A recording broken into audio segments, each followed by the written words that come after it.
Assalamualaikum warahmatullahi wabarakatuh. Perkenalkan, nama saya Rizky Fajar Asidik dengan NIM 2006005 dan saya akan menjelaskan materi tentang permintaan individu dan permintaan pasar.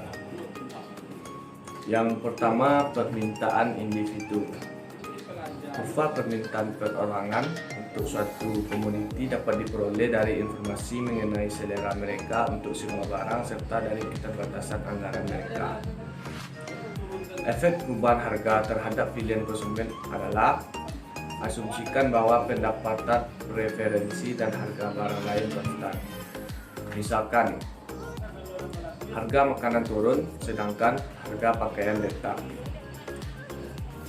Kurva konsumsi harga adalah kurva yang menunjukkan kombinasi utilitas maksimal dan dua barang pada waktu harga satu barang berubah.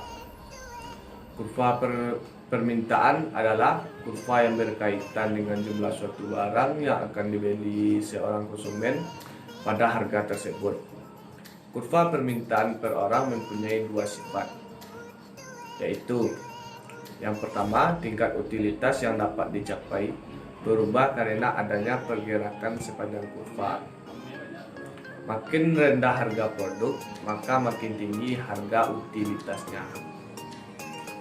Yang kedua, pada tiap titik di dalam kurva permintaan, konsumen memaksimalkan utilitas dengan memenuhi persyaratan bahwa tingkat substitusi marginal pangan untuk sandang adalah sama dengan harga pangan dan sandang. Angel kurva. Angel kurva merupakan cara lain untuk menunjukkan bagaimana pilihan konsumen terhadap suatu barang. Kurva Angel yaitu kurva yang menghubungkan jumlah barang yang dikonsumsi dengan tingkat pendapatan dan berguna untuk membahas bagaimana pengeluaran konsumen bervariasi dengan pendapatan. Substitusi dan komplement. Barang dapat dikatakan substitusi jika peningkatan harga suatu barang mengakibatkan peningkatan jumlah permintaan barang lainnya. Sebaliknya, dua barang adalah komplement bila kenaikan harga suatu barang mengakibatkan pengurangan jumlah permintaan barang lain. Dampak perubahan harga pada jumlah permintaan atas suatu barang dapat dibagi menjadi dua bagian. Yang pertama, efek distribusi dengan tingkat utilitas konstan, tetapi harga berubah. Yang kedua, efek pendapatan dengan harga tetap tetapi tingkat utilitas berubah. Permintaan pasar. Elastisitas permintaan. Permintaan tidak elastis pada harga apabila peningkatan harga 1% dalam jumlah permintaan sehingga memerlukan pengeluaran konsumen meningkat.